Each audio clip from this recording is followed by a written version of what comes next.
Continuamos, segundo bloque en Unidiversidad Noticias. Estamos en vivo en el canal de la Universidad Nacional de Cuyo. Momento de entrevista, como siempre, tenemos aquí en el noticiero. Ayer repasábamos esta información, nos llamaba la atención un posteo, una publicación que realizaba en sus redes sociales, en su perfil, el arquitecto y también conocedor y experto de urbanismo histórico de la provincia de Mendoza, Ricardo Ponte, denunciando la demolición de una casona, una casa ubicada en el centro de la ciudad capital de la provincia de Mendoza, en la calle San Luis, entre Federico Moreno y Montecaseros. Esta casa está inventariada como patrimonio arquitectónico de la ciudad capital. De aquí el debate, la protesta y la charla que queremos tener con el arquitecto. Ricardo, ¿cómo andás? Gracias por venir. Buenas noches. Gracias por venir. ¿Cómo fue que encontraste esta situación y esta casa demolida y realizaste este posteo? Bueno, ¿te enteraste porque estaba circulando por ahí? ¿Te dieron el dato? En realidad yo siempre la tenía en vista esa casa porque se trata de una casa de 1910, así que una casa que ya tiene más de 115 años. Es una casa con una estructura, lo que llamamos una tipología de una planta pompeyana, es decir, se ingresaba por un zaguán, después aparecía un gran patio, que era el primer patio. Normalmente las familias usaba la familia legal o la familia principal vivía en el primer patio. Después se atravesaba mediante otro zaguán a un segundo patio donde vivía la servidumbre y habían casas que tenían un tercer patio donde vivían los esclavos. Todos se llamaban correas, por ejemplo.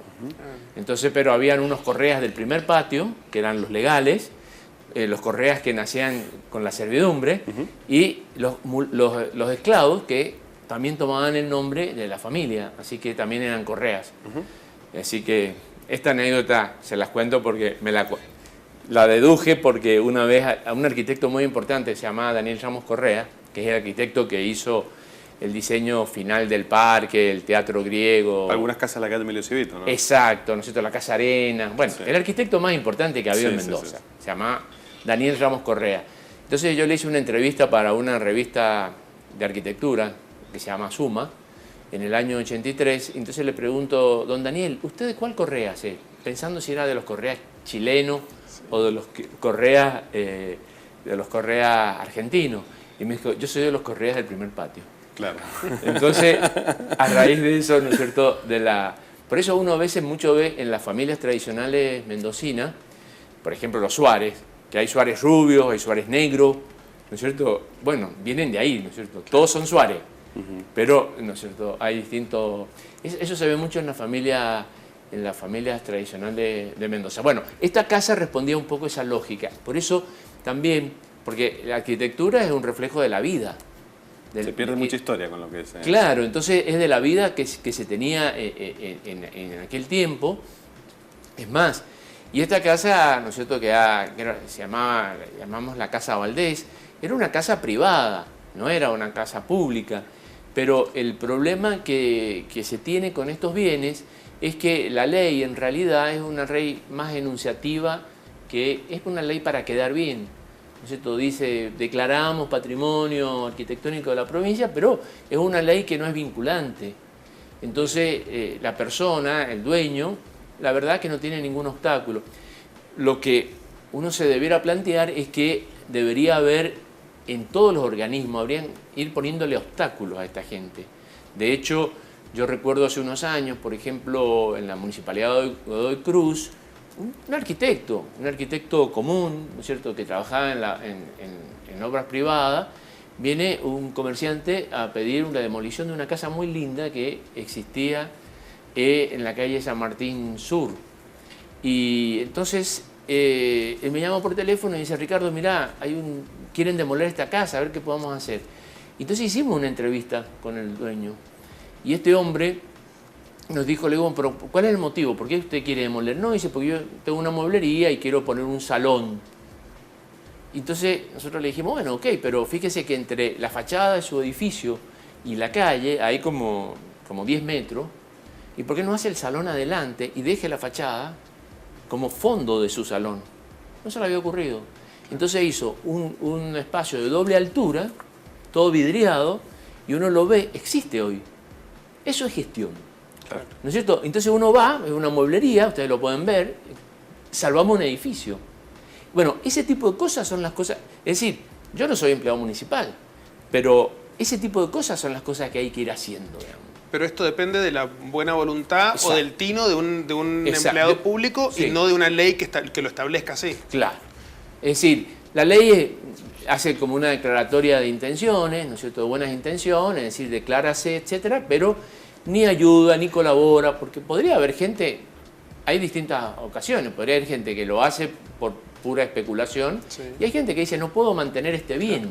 Claro. Entonces, este tipo de bienes privados, lo ideal es que uno le encuentre como, así como en los perros perdidos se le encuentra dueño, a este tipo de bienes hay que encontrarles dueños. Hay que encontrar empresas, fundaciones, etcétera, que puedan quedarse en un edificio importante, valioso, etcétera, y que a la vez sirva como para preservar un bien importante para el patrimonio. Esto es, por ejemplo, se me ocurre en Madrid, por ejemplo, los arquitectos no pueden ejercer si no hacen un curso específico de preservación del patrimonio. Este tipo de cosas es lo que nos está faltando, es una articulación entre, por supuesto, una mejor ley, Claro. ¿no es cierto? Pero aún una ley mala pudimos haber hecho algún tipo de cosa, y una articulación y una concientización en todos los niveles. Porque si uno fuera poniéndole obstáculos a todos estos que quieren demoler, que demuelen rapidísimo, Claro. o brindando alternativas, etcétera, yo creo que asumimos que la defensa del patrimonio debe ser algo de toda la comunidad y no solamente, ¿no es cierto?, de los estudiosos. Tal cual. Nos llamaba mucho la atención el caso por varias razones, y una era esta, de visibilizarlo, y que si alguna persona dueño de una casa con estas características sepa que tiene variantes, digamos, y alternativas, Claro. antes de demoler, como el ejemplo que vos dabas recién del salón, ¿no? Y sobre todo, ¿no es cierto?, que esto, porque nosotros vivimos siempre en este decalaje, ¿no es cierto?, en este desfasaje entre lo que decimos y lo que hacemos. Entonces vivimos hablando del tema de la identidad, y la identidad para acá, y la identidad latinoamericana, etcétera, pero a la hora de los bifes, la identidad, ¿no es cierto?, nos importa un comino, ¿no es cierto? Y esto ¿a qué alude? Alude, ¿no es cierto?, a que nos sentimos que si nosotros no conservamos, si esto no se hace a través de la educación, si canales como este no articulan programas especiales de concientización, la identidad es algo que se diluye, es decir, ¿no es cierto?, vivimos en una identidad líquida, como se dice. Entonces, este es un poco el trabajo, ¿no? Yo he visto, por ejemplo, mira, el primer inventario se hizo en 1985. Yo te aseguro que de ese inventario del patrimonio de 1985 se debe haber caído ya el 75% de los bienes que ahí estaban inventariados. Entonces no puede ser que lo único que haya que se pueda conservar es lo que sea del Estado. Claro. Claro. Deben existir otro tipo. ¿Y no hay ninguna autoridad de aplicación, nadie que controle esto o que releve permanentemente cuáles son los bienes de patrimonio cultural o arquitectónico? Mira, por un lado ese inventario de 1985 se hizo y se rehizo 1000 veces. ¿Sabes por qué? Porque alguien lo hizo. Claro. Entonces, si vos ibas y preguntabas, che, ¿y en Guaymallén qué pasa? Ah, no, en Guaymallén hay que hacerlo. Claro. Entonces, vos vas a los organismos públicos y dices, ¿qué está haciendo? El inventario de la capital. Pero si eso ya lo hicieron, por eso lo estamos haciendo. Claro. O sea Porque que ya otro se tomó el trabajo de hacer ese tipo de cosas. solo existe de la ciudad de Mendoza. No, ¿no? ahora se han ido incorporando, pero te cuento que de 1985 han pasado 15, 30 años yo no sé si tenemos, por ejemplo, toda la provincia relevada. Tenemos la capital con estas bajas que, sí, los que trabajamos en el tema del patrimonio somos como los neurocirujanos, ¿viste? Claro. Se nos mueren 7 de cada 10 pacientes. Y esto pasa un poco, sí, uno lo que creo que hay que hacer es difundir también la historia. Porque si uno, esto fue la paradoja, disculpen si yo me estoy demorando. No hay problema, lo escuchamos. Yo cuando era jovencito y tenía 26 años fui a estudiar restauración de monumentos a Florencia. Y entonces, claro, yo dije, bueno, ¿cómo hacemos para que empecemos a conservar los edificios? Entonces dije, bueno, lo primero que hay que hacer es contarle a los mendocinos la historia de su ciudad. Porque si uno no conoce la historia, mal puede querer conservar los bienes. Y de ahí surgió, ¿no es cierto?, que yo empezara, digamos, hice un libro que se llamó Mendoza, aquella ciudad de barro, donde cuento la historia de la ciudad, etcétera. Todo con el objetivo de preservar los edificios. Pero resulta que ahora yo veo que mi libro es un archivo de edificios caídos. Porque todos los edificios que yo fui inventariando, que fui relevando, todos han ido cayendo, y a veces innecesariamente. Porque, qué sé yo, basta andar por el mundo para darse cuenta cosas.